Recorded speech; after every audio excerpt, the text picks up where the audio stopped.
그러니까 총부장이 그를 영내로 다시 들어왔다가 생각하기를 그러면 이번에는 이렇게 해야 되겠다. 거기 보세요.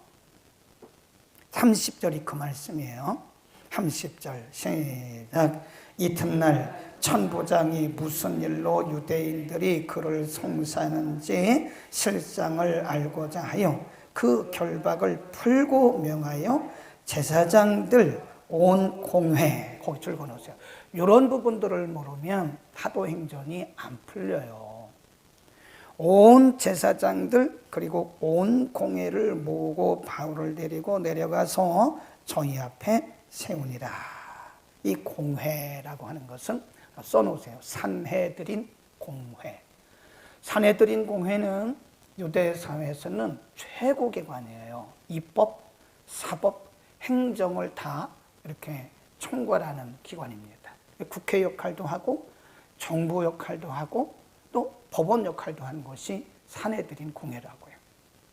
그러니까 산헤드린 공회 앞에 바울을 세운 거예요. 이게 두 번째 거기서 변론하는 거예요. 거기 보세요. 1절, 23장 1절 바울이 산헤드린 공회를 주목하여 가로되 여러분 형제들아 오늘날까지 내가 범사의 양심을 따라 하나님을 섬겼노라. 이거 딱 한마디 했어요. 아까 그 유대인들 앞에서 자기 변론하는 첫 번째 변론에서 뭘 했죠? 다메섹 도상의 회심 사건을 다 얘기했다고요. 여기 산헤드린 공회는 다 얘기할 필요가 없어요. 내가 어떻게 이렇게 복음을 전하는 자가 되는데 한마디만 하면 되는 거예요. 사람들 다 알아들어요. 한마디 딱 했어요. 뭐라고 그랬어요? 바울이 공회를 주목하여 가로되 여러분 형제들아 오늘날까지 내가 범사의 양심을 따라 하나님을 섬겼다. 예, 범사의 양심을 따라 하나님을 섬겼다는 말은 내가 당신들이 생각하는 것처럼 그렇게 유대교의 변절자도 아니고 내가 선동자도 아닙니다. 나는 하나님 앞과 유대교 앞과 그리고 율법 앞에서 나는 양심을 따라 지금까지 하나님을 섬겨온 사람입니다. 그 하나님이란 말을 썼거든요. 그러니까 2절 보세요. 2절 시작. 대제사장 아나니아가 바울 곁에 서 있는 사람들에게 그 입을 치라. 왜 그랬을까요? 불경건하다 이거예요. 감히 너 같은 사람이 하나님 말을 써? 하나님이란 말을 써? 아나니아. 아나니아가 두 번 나오죠. 우리가 사도행전 7장에 보면 그때 하나님께서 보내신 사람은 선지자 아나니아예요. 잠깐 보세요. 그 앞으로 가면 아나니아 이름이 22장 12절에 나와요. 이 사람하고 그 사람하고는 동명이인입니다. 22장 12절 시작. 율법에 의하면 경건한 사람으로 거기 사람 모든 유대인들에게 칭찬을 듣는 아나니아. 이 사람은 선지자 아나니아고 23장에 나오는 2절에 있는 아나니아는 대제사장 산헤드린 공회원 중에 한 사람인데 우리가 역사를 보니까요. 이 사람이 10년 동안 제사장 역할을 하면서 굉장히 탐욕적인 사람이었대요. 친로마파. 그러니까 그런 거를 우리가 뭐라 그러면 국수주의자. 예. 그러니까 자기 백성들을 위해서 일을 해야 되는데 로마에 이렇게 뇌물을 주고 로마 정부에 잘 보이기 위해서 많은 책임을 거두어가지고 탐욕적인 일을 한 사람이라 이 아나니아 제사장은 유대 사회에서 아주 나쁜 사람으로 손꼽히는 사람이에요. 그런데 이 사람이 바울이 하는 얘기를 딱 듣고는 이런 불경건한 사람이 있어? 그러면서 바울의 입을 치라. 그렇게 말한 거예요. 그러니까 바울이 뭐라고 그래요? 바울이 가로되 회칠한 담이여 하나님이 너를 치리라. 그래요. 그러니까 바울이 얼마나 담대합니까? 그 대제사장 하나님에게 하는 말이에요. 너는 회칠한 담이야. 하나님께서 당신을 칠 거야.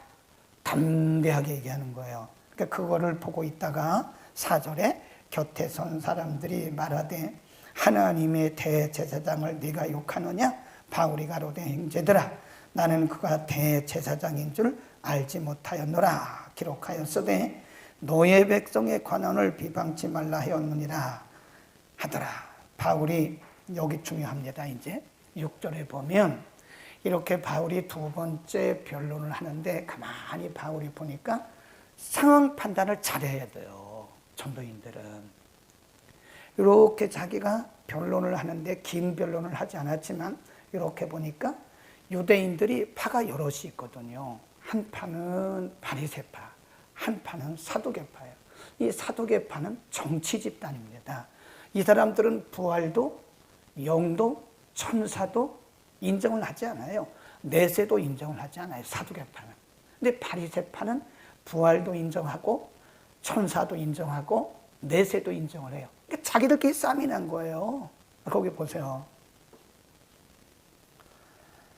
6절 바울이 한 부분은 사두개인이요 한 부분은 바리새인인 줄 알고 공회에서 외쳐가로되 여러분 형제들아 나는 바리새인이다 라고 말을 한 거예요.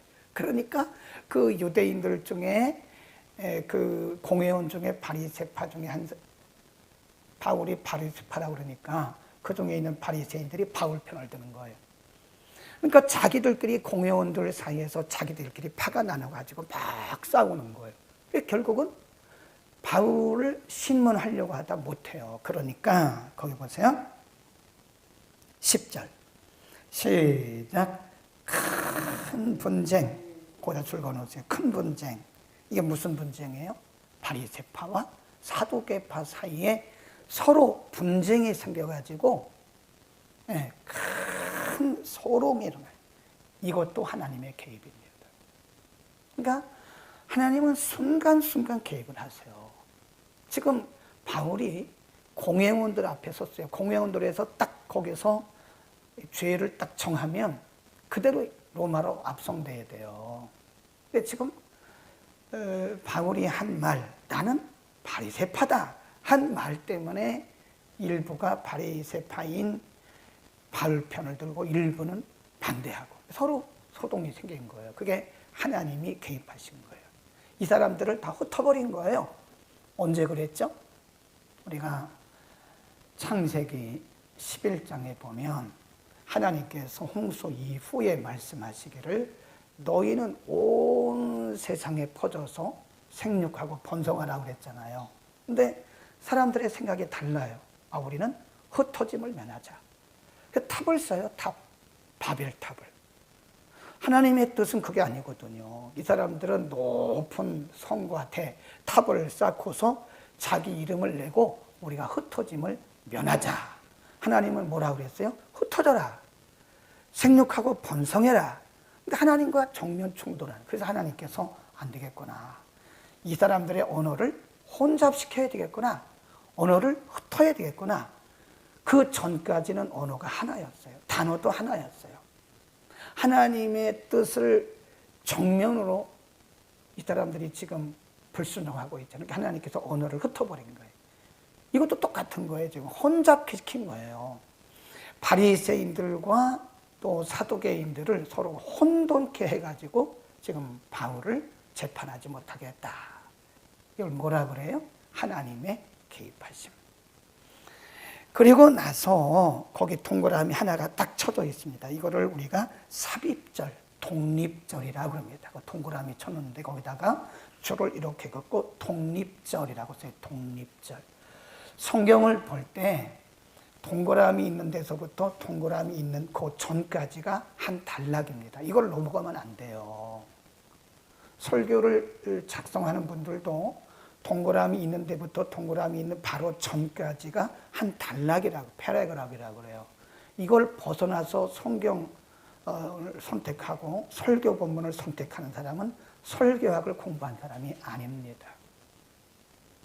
어떤 분들은 그 단락을 다 물론 필요에 따라서 그 단락 속에 있는 한 절을 선택할 수 있지만 매우 위험한 거예요. 그래서 동그라미 있는 데서부터 동그라미 있는 그 전까지가 한 단락인데 이 부분에서 하나님이 하시려고 하는 의도가 있단 말이에요. 그런데 이것을 벗어나고 하면 그는 설교학을 공부한 사람이 아닙니다. 근데 여기 보니까 11절에 뭐가 되어 있어요? 동그라미 하나만 딱 쳐져 있다고요. 그러니까 앞에 있는 문장과 뒤에 있는 문장이 별개로 있는 거란 말이에요. 이걸 뭐라고 그래요? 독립절, 독립절 혹은 삽입절이라고 한다. 굉장히 중요한 거죠. 10일 시작. 그날 밤에 주께서 바울 곁에 서서 이르시되 두려워 말라. 내가 예루살렘에서 나의 일을 증거한 것 같이 로마에서도 증거하여야 하리라. 하나님이 중요한 시점에 천부장을 통해서 개입하시고 죽음을 면하시고 2번이나, 그리고 또 바리새인과 사두개인 사이에 서로 자기들끼리 소동나게 해서 흩어버리시고, 그리고 나서 하나님이 직접 개입하신 거예요. 바울아, 두려워하지 마. 이렇게 내가 공회원들 앞에 서서 재판받고 또 사람들 사이에서 죽임당할 것 같은 그런 위험이 있지만, 그러나 너는 반드시 예루살렘에서 복음을 전한 것처럼 너는 로마에서 복음을 전해야 돼. 두려워하지 마. 조금도 두려워하지 마. 하나님이 직접 개입하세요. 그러니까 우리가 조금 어렵게 말하면 천부장, 백부장, 바리새인, 또 사두개인 이런 사람들을 통해서 개입한 것을 뭐라 그러냐면 간접 개입이라 써놓으세요. 간접 개입. 그리고 11절 같은 경우를 하나님의 직접 개입 그럽니다. 그러니까 하나님이 우리의 인생 여정 가운데서요, 때로는 불신자를 통해서도 개입하십니다. 어린 아이를 통해서도 개입하세요. 그러니까 기도하는 사람만 여러분 바라보지 마세요. 우리가 하나님만 바라보고 가면 기도를 하든 안 하든 믿음이 있든 없든 어른이든 아이든 나를 알든 모르든 상관없어요. 하나님이 우리를 위해서 간접적으로 개입하시고 어떤 때는 하나님이 직접 개입하시는, 아멘. 하나님이 우리에게 맡기신 사명을 감당하기까지는 하나님이 우리의 생명을 생명싸개 속에 보호하고 계십니다. 두려워하지 마세요. 뭘 그렇게 두려워합니까? 네? 바울이 말하잖아요. 환난이나 장래일이나 천사나 어떤 세력들도 하나님의 사랑에서 끊을 수 없다. 로마서 8장에서 말씀하잖아요. 환난이나 권고나 죽음이나 천사들이라도 장래일일지라도 하나님의 사랑에서 우리를 끊을 자가 없다. 아멘. 우리는 이 믿음을 가지고 살아가요. 두려워하지 마세요. 비겁하게 살지도 마세요. 하나님 바라보고 정확하게, 정직하게, 성실하게, 그리고 당당하게 사세요. 아멘. 기도합니다. 거룩하신 우리 아버지, 오늘 우리들에게 사도 바울을 통해서 역사하신 하나님에 대해서 가르쳐 주셨습니다. 복음을 모르는 유대인들은 이런저런 방법으로 바울을 죽이려 했고 바울에게 심한 박해와 핍박을 했지만 하나님이 어떤 때는 백부장, 천부장 혹은 유대인들, 바리새인, 사두개인들을 통해서 간접적으로 개입하시고 오늘 본문 11절에서는 하나님이 직접적으로 개입하셔서 바울에게 말씀하시고 보호하시고 일하심을 상고했습니다. 하나님, 우리의 인생 여정 가운데 하나님이 동일하게 간접적으로 직접적으로 일하고 계심을 믿습니다. 하나님, 우리가 오직 하나님을 바라보고 담대하게 우리의 사명 따라 살아가게 하옵소서. 예수 그리스도의 이름으로 기도드립니다.